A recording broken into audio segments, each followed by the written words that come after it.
बिहार में विधानसभा चुनाव की जैसे ही घोषणा हुई, सभी राजनीतिक दल ने नए नए वादे और घोषणा शुरू करना, नए नए वादों को घोषणा अब करना शुरू कर दिया है। हाल ही में तेजस्वी यादव ने वादा किया है बिहार के लोगों से, जो अगर हमारी सरकार आती है तो हम हर घर में सरकारी नौकरी देंगे। साथ ही साथ बीजेपी और एनडीए की जो अभी सरकार, वर्तमान सरकार है, उन्होंने कई योजनाओं को धरातल पर उतारा है, अपने वोटर को लुभाने के लिए हो या सही में वो महिलाओं के साथ में खड़े रहने के वो चीजें को दिखा रहे हो। हमारे साथ में बहुत सारे बुद्धिजीवी वर्ग हैं, युवा भी हैं, साथ में कई राजनीतिक दल के लोग भी हैं।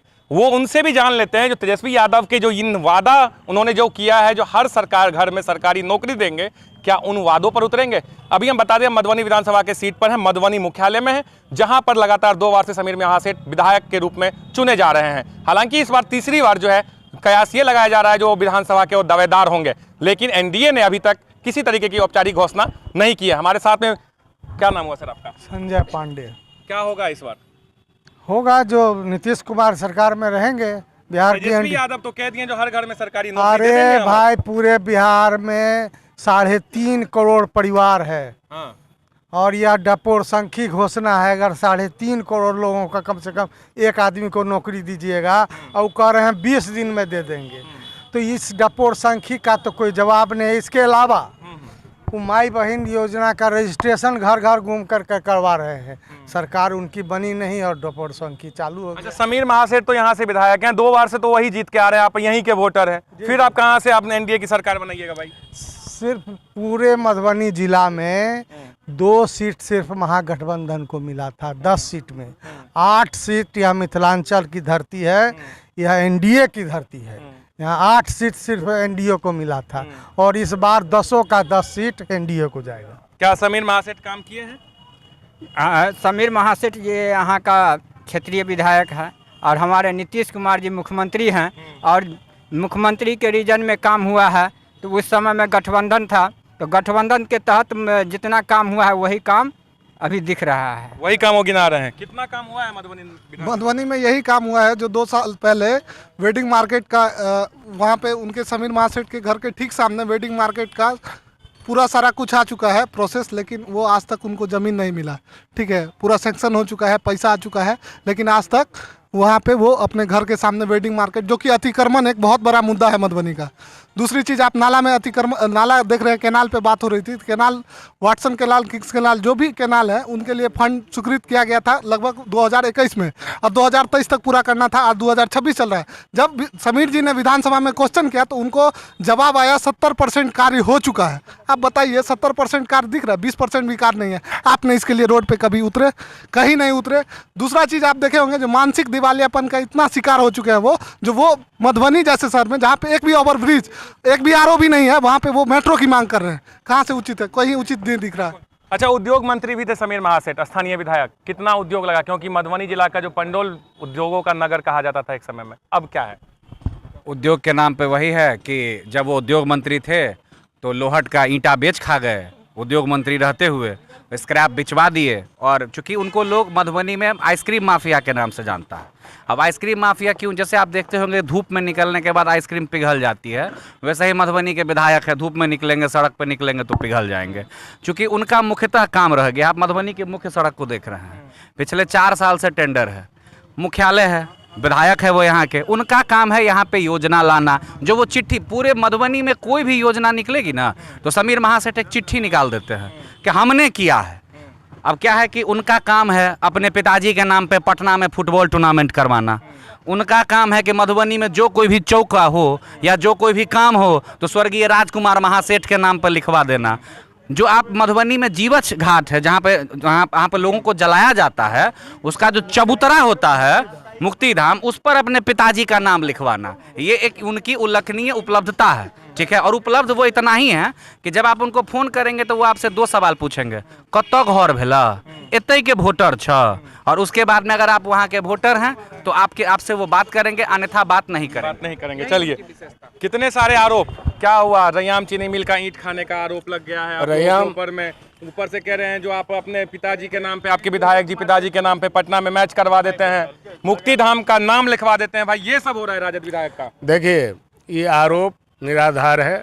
रैयाम चीनी मिल आपके उस समय में गन्ना मंत्री नीतीश मिश्रा जी थे, भारतीय जनता पार्टी के अभी भी उद्योग मंत्री हैं। और उस समय में आप रैयाम चीनी मिल, उस समय में समीर महासेठ जी विधायक भी नहीं थे। और आपका पार्टी बिका तो आपके रीजन में है ना, बेचा तो स्क्रैप आप नहीं, जब आप उद्योग मंत्री बने। नहीं, हमारे समय में नहीं। अच्छा, किनके नहीं, वो नीतीश मिश्रा के समय में। वो आप अच्छा, लोहट चीनी मिल का लोहट चीनी मिल, हाँ। लोहट चीनी मिल की अगर सत्यता वास्तविकता अगर समझना हो तो 1976 में ही बेच दिया गया था। लोहट चीनी मिल, रैयाम चीनी मिल मतलब बेच दिया गया 1976 में, स्क्रैप काटा। मेरी बात सुनिए, क्या मतलब बेच दिया गया 1976 में? हमारे अगर 1976 में बेच दी गई तो 1976 में किसकी सरकार थी? हो गया ना, बेच दिया ना 1976। अब आइए, वो सुनिए, वो जगन्नाथ मिश्रा जी जो भारतीय जनता पार्टी में उनके पुत्र मंत्री हैं, और उद्योग मंत्री एक आपका गन्ना मंत्री के कार्याधीन में आपका लोहट चीनी मिल था। उस समय के जो भी जवाबदेह थे वो गन्ना मंत्री, क्योंकि लोहट चीनी मिल गन्ना विभाग के मंत्रालय के अधीन आता है, तो गन्ना मंत्री जो उस समय में थे उस पर यह दोषारोपण किया जा सकता है। रही बात ये समीर महासेठ जी की बात कर रहे हैं, उन्हीं के उद्योग मंत्रित्व काल में 50,000 करोड़ उद्योग में निवेश के लिए पूरे बिहार में लाया गया। आपका पंडौल में लेदर फैक्ट्री उन्हीं के द्वारा शिलान्यास किया गया था। आपका टेक्सटाइल उद्योग समीर महासेठ के समय में शुरुआत हुआ, आज बन के तैयार है। आपका दवा फैक्ट्री समीर महासेठ जी के समय में शुरुआत हुआ, आज बन के तैयार है। ये जो भी आरोप लगा रहे हैं, काहे ने नीतीश कुमार को जवाबदेह माना जाता है? जो ये पाठ पूर्जा पूरा अस्तित्व लगता नहीं है, नया जनरेशन के लोग चले जाएं लोहट में या रैयाम में तो लगता नहीं है कि यहाँ भी कोई ऐसा विश्व प्रसिद्ध उद्योग लगा हुआ था। देख आरोप तो ये भी लगा है ना, जो अपने पिताजी के नाम पे हर जगह सब कुछ शिलान्यास उद्घाटन करवा रहे हैं, मैच वैच करवा रहे हैं, यहाँ के लोगों को ध्यान नहीं दे रहे हैं, गाड़ी से उतरते नहीं है। भाई ये सब युवा कह रहे हैं सारे आप ही के सामने। देखिए पर क्या कह रहे हैं? तो परिवारवादी व कांग्रेस हो, आरजेडी हो, एक मिनट, बनवाते हैं। चाहे कांग्रेस हो चाहे आरजेडी हो, आप उसको खंगालिएगा तो पाइएगा कि जितना भी नाम हो, कहीं राजीव गांधी का नाम, कहीं इंदिरा गांधी का नाम, कहीं अब तब राहुल गांधी का समय ही नहीं आया जो उनका नाम कभी हुआ, समझे कि नहीं? उसका नाम मधुबनी के मुद्दों पे आइए। जहां उनकी जमीन है पिताजी की, उनको बेचना है तो वो बस स्टैंड का बोर्ड लगा देते हैं। उनके पिताजी ही बोर्ड लगा दिए थे निधि चौक पे बस स्टैंड का, सब जमीन महंगी हो गई, बिक गई। तो स्थिति तो वही है। उनके परिवार का काम है मधुबनी नगर परिषद का चेयरमैन सेट करना, कि मधुबनी नगर परिषद में 6-5 कैसे होगा, उसमें दलाली कैसे होगी, उगाही कैसे होगी, और पटना में दलाली करना यहाँ के विधायक का प्रमुख पेशा है। मतलब सीधा आरोप लगा रहे हैं, सीधा आरोप लग गया है आपके ये ऊपर। आरोप आप दलाली, विधायक दलाली करते हैं, नगर परिषद के चुनाव में आ रहे हैं। विधायक के पास भगवान कोई चीज का कमी नहीं दिए हुआ है जो दलाली करेंगे, वो तो दलालों की नकेल कसते हैं। आज पूरे मधुबनी शहर का आपका पोखरा को भर के किस पार्टी का प्रतिनिधित्व करते हैं? भारतीय जनता पार्टी के। नाम ले लीजिए ना। नाम लेने की क्या बात है? नाम का डरते हैं भाई। भारतीय जनता डरते हैं क्या? उनसे डरते हैं? नाम ले लीजिए। भारतीय जनता पार्टी का नेता कौन? अब जो भी हो तो नाम लेने में कहा। अरे यार नाम बहुत राजा से डर रहा है क्या? सुने है, कोई एक व्यक्ति नहीं है, कोई एक व्यक्ति नहीं है। वो 3 का नाम लेने में भाई काहे डर हो रहा है? डर की कहाँ बात है? सुनिए, अब ये कहा जा रहा है, अरे सुन लीजिए, एक बात बताइए, मधुबनी विधानसभा क्षेत्र में या मधुबनी नगर निगम में अगर तालाब भरा जा रहा है, ठीक है, सबसे, क्योंकि जल संकट से आप भी जूझे हैं और हम भी जूझे हैं, पूरा मधुबनी जिला वासी लगभग जल संकट में था, लेकिन इसका जवाबदेह कौन है? क्या विधायक जवाबदेह नहीं है? नहीं, विधायक क्यों जवाबदेह है? भूमाफिया कर रहा है, प्रशासन चुप है। प्रशासन के मिली भगत से भूमाफिया सारे तो फिर विधायक क्या किए? नहीं, विधायक वो विधायक बताएंगे, आप विधायक से पूछिए जो आपने क्या किया। लेकिन आप लोग विधायक के कार्यकाल से खुश हैं? नहीं, एकदम खुश है। उन्होंने काम किया है, 10 साल में काम किया है, सारे विकास की काम को लाने का प्रयास किया, ये कैनाल का सफाई का काम कराने का प्रयास किया। यहाँ मान लीजिए जो पंडौल में जो कारखानाएं लग रही है औद्योगिक प्रांगण में, उन्होंने लाने का काम किया। बहुत सारे रिंग रोड लाने का काम किया। अब बताइए विधायक जी, क्या तालाब जो भरा जा रहा है, जिसे आपने भी बताया है, जो विधायक तालाब भरा जा रहा है भूमि माफियाओं के द्वारा, क्या विधायक के पास में इतनी कैपेबिलिटी नहीं है जो तालाब का भरना से रोक दे? बात सुन लीजिए, माननीय विधायक पर ढेर सारा आरोप, एक तरफा बेबुनियाद आरोप लगाया गया है। सरकार है भारतीय जनता पार्टी समर्थित नीतीश कुमार की सरकार है। प्रशासन उसके अधीनस्थ है। और अभी जो पोखर भराए एक गिरोह, एक मिली भगत जिसका सांसद का संरक्षण है और सरकार के प्रशासन के द्वारा उनके संरक्षण में भराई कार्यक्रम, विधायक काहे नहीं आवाज उठाते? विधायक का विधानसभा में जो क्वेश्चन किया गया है, आप देख लीजिए, ध्यानाकर्षण कर देख लीजिए। दूसरी बात, आप विकास कार्य की बात आप कर रहे हैं, बस स्टैंड की बात कर रहे हैं, राजकुमार महासेठ की चर्चा कर रहे हैं। ये पहले से सुनिए, माननीय विधायक समीर महासेठ के द्वारा ही, क्योंकि मधुबनी शहर में बस स्टैंड की आवश्यकता है। ये भीड़ भाड़ आबादी बढ़ गई है, ये जो कहते हैं जाम की समस्या हो जाती है, उससे निजात दिलाने के लिए निधि चौक पर विधानसभा में क्वेश्चन करके उसको प्रस्तावित किया था। फिर बाद में दूसरा ये आपको रामपट्टी हेचरी के लिए उन्होंने प्रस्तावित किया था। आज मधुबनी शहर जाम से मुक्त हो, इसके लिए बस स्टैंड शहर के किसी बगल वाले सीमा पर होना चाहिए। निधि चौक एक प्राथमिकता सूची में थी, दूसरी प्राथमिकता सूची में रामपट्टी थी, और तीसरी बात ये स्वर्गीय राजकुमार महासेठ जी की चर्चा करते हैं। राजकुमार महासेठ जी ऐसे व्यक्तित्व के लोग थे, हर वर्ग हर धर्म के लोग इज्जत से नाम लेते हैं। हम आपको बता देते हैं, जो विधायक जी ऐसे विधायक जी हैं जो कई रोडों का उद्घाटन होता नहीं, रोड बनता नहीं, उद्घाटन कर देते। हमने ही रिपोर्ट दिखाया है, ठीक है, हम आपके पास में आते हैं। अच्छा, एक बात बताइए, मधुबनी जो हम वो आपको रिपोर्ट दिखा देते हैं, मधुबनी के जो वर्तमान विधायक समीर महासेठ, कहा यह जाता है जो भाई भूमि माफियाओं के साथ में वो हैं, वो रोकने में असक्षम है। उन्होंने विधान परिसभा में सवाल उठा दिया। क्या लगता है इस बार जो विधानसभा जो चुनाव हो रहा है, उनको वोट मिलेगा? देखिए, भूमि माफिया के सवाल पे तो लगातार तो संरक्षण वही देते आए हैं। जितने भी नगर परिषद पुराने बने, उनको मुख्यालय बनाया कौन? वही बनाते थे, उन्हीं का सहयोग होता था। आज जितना भी पोखरी भरा गया, आज तक एक भी आवाज नहीं उठाए हैं। हम लोगों ने तो धरना प्रदर्शन भी किया, लेकिन आज तक उन्होंने उस पर मीडिया में बाइट भी देना उचित नहीं समझा कि लड़का लोग सही कर रहा है, गलत कर रहा है। उनके आवास के सामने में एक सराय पोखरा है, उस सराय पोखरा उन्होंने अपने भाई के नाम से रजिस्ट्री करवा लिया, जिसका पेपर भी कागजात भी उपलब्ध है। तो सब जमीन को उन्होंने रजिस्ट्री करवा लिया, अपने नाम से करवा लिया सराय पोखरा, जो उनके घर के आवास के सामने में है। तो ऐसे भूमि माफियाओं को मधुबनी से हटना चाहिए, और मधुबनी बचाना है तो ऐसे विधायक को हटाना होगा। चलिए, ठीक है। अच्छा, एक बात बताइए, तेजस्वी यादव जी अभी घोषणा किए हैं जो हर घर सरकारी नौकरी देंगे, कितना लगता है? देखिए, मान लीजिए तेजस्वी जी कहे हर घर सरकारी नौकरी देंगे, तो चुनावी मैनिफेस्टो तो सब तैयार करता है, वो अपना किए हैं। सबसे पहले उन्होंने इसके लिए वो खुश है जो माननीय नीतीश कुमार जी ने पढ़ा लिखा के युवाओं को तैयार किए हैं। ये तो मान लिए रहा, जो नौकरी देंगे तो उसका सरकार बनेगा जो नौकरी देगा।